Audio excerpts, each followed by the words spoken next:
Ginisa na po natin ng bawang. Medyo ba-brown lang po natin konti. Sunod naman po natin ng sibuyas.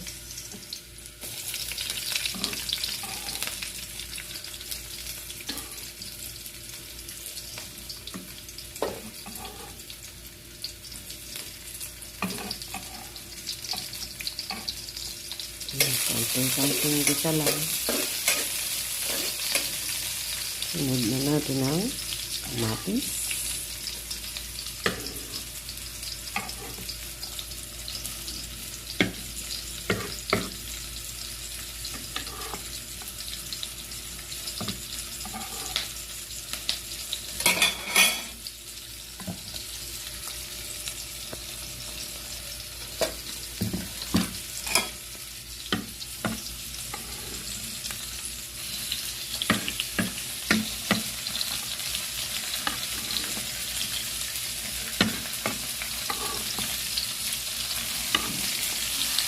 Pagitawin lang po natin ito na kamatis.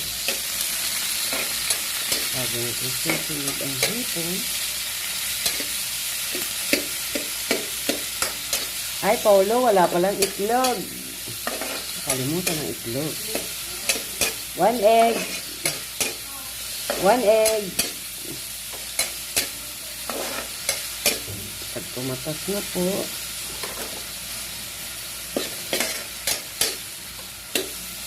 natuto ng kamatis. Pwede na natin sunod ang hipon. Kailangan palitawin po yung katas para masarap.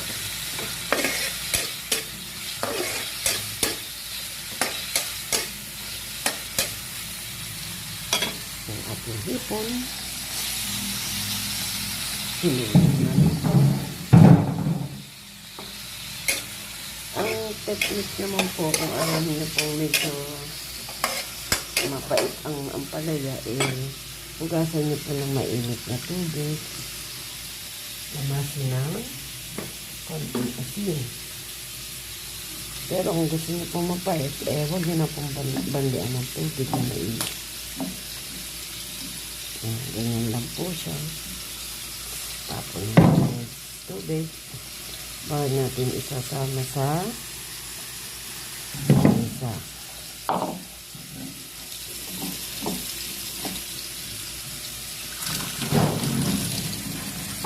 Pakibati. Pakibati. Ayan na po. Makapas na po yung kamatis.